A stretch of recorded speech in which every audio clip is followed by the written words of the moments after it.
I've been asked by viewers, how did you get from $150,000 to $450,000 in retirement with no debt and a mortgage in such a short time? I've also been asked, how did you purchase a house with only $150,000 in retirement on a teacher's salary? You must have had a nice divorce settlement. So first, paying off my mortgage. No, I did not get a big divorce settlement or an inheritance from family. I've been asked both of those.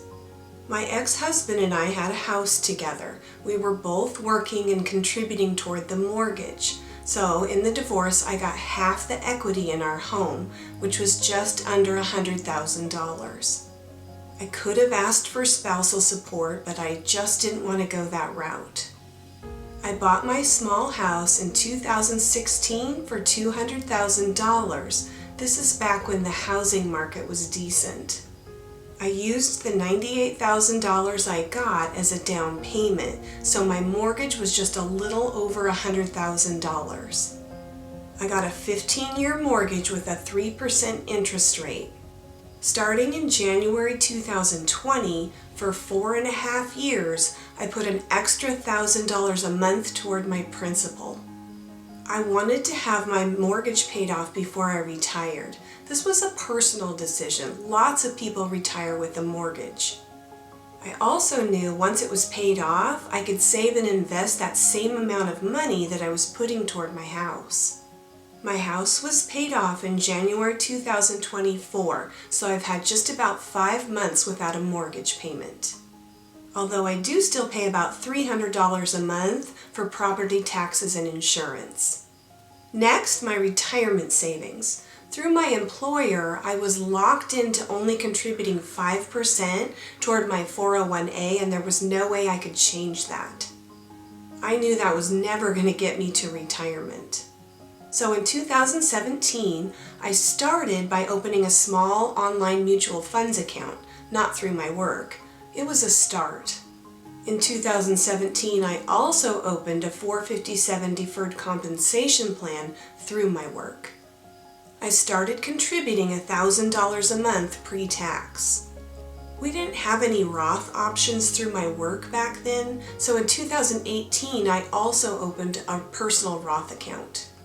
In 2018, I also started a 403b plan through work and started contributing $1,000 a month pre-tax. I think at that time I lowered my 457 contribution to $500.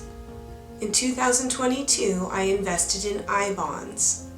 In 2022, I also opened a high-yield savings account online. I try to contribute $1,000 a month to my high-yield savings account. In June 2023, I started building my CD ladder. I bought one $1,000 one-year CD each month through June 2024. This will help me pay for my living expenses for that 1 year after I retire before I turn 59 and a half.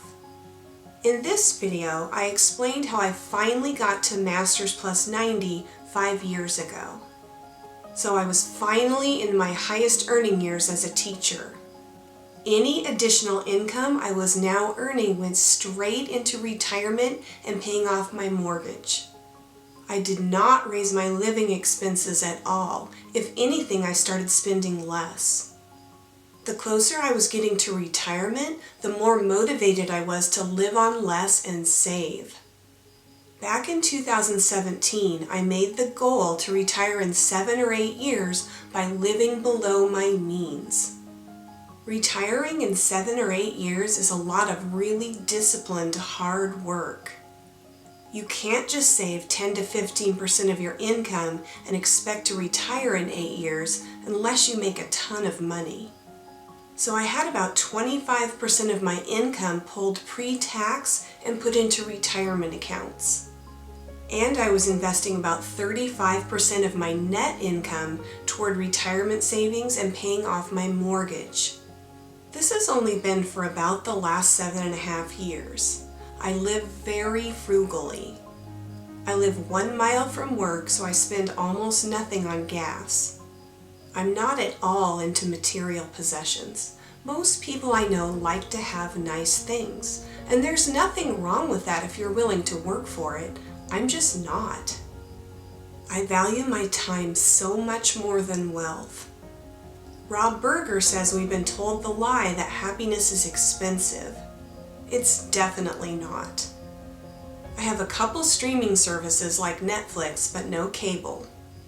I have an inexpensive cell phone plan, about $30 a month.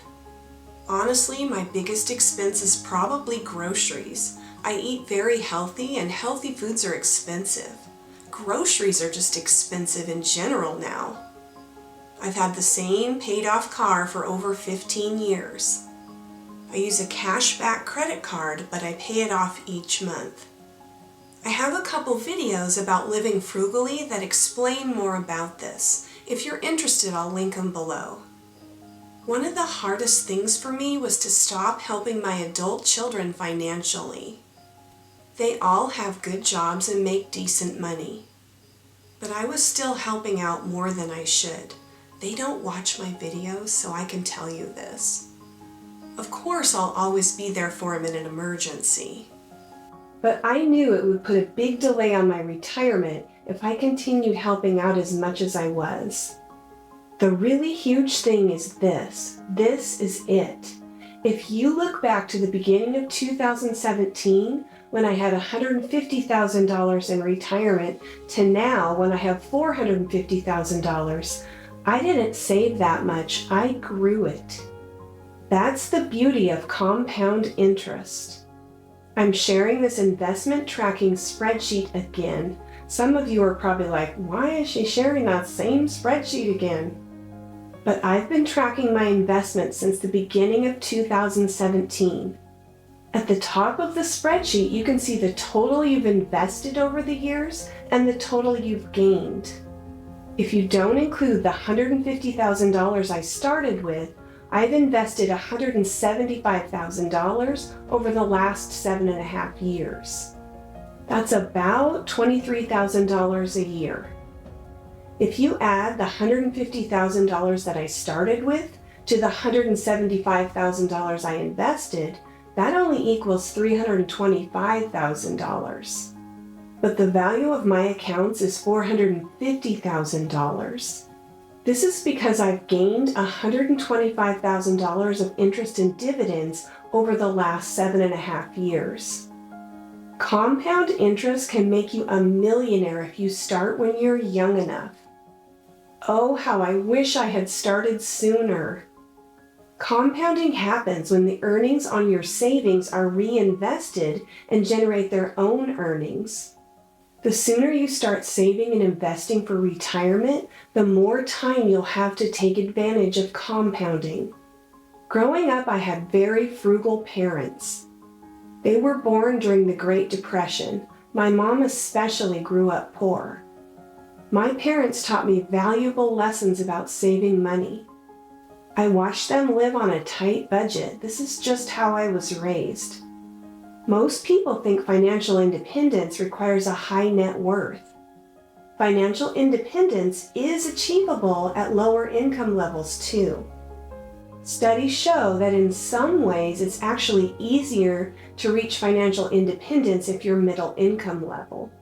This is because Social Security makes up a greater percentage of the retirement income you need. So you can save less for your nest egg.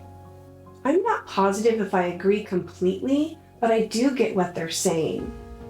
The first thing to consider is how much you need to cut your expenses down and how much you need to start saving. Let's say you make the average American salary of $60,000. If you save between 10 and 15% of your paycheck, then you're saving between $6,000 and $9,000 a year. In 8 years, you could save up to $72,000. And even if that generated another $70,000 in interest and dividends, that's still not enough for retirement. So if you're over 50 and want to retire early, you're probably going to have to make some sacrifices and changes in lifestyle. Adopt a frugal mindset wherever possible. Cut out non-essential spending. and look for ways to save on recurring expenses. Live below your means. This is why I've gotten to where I am now, living below my means. Every dollar saved now adds to your investments and eventually your retirement. If any of you are seeing me for the first time, hi, I'm Julie and this channel's Happy on Monday. Thanks so much for joining me. If you found this helpful, please like. And if you're interested in early retirement, consider subscribing. I'm going to leave you with a quote. Nobody is coming to save you. Get up, be your own hero. Hope to see you again soon.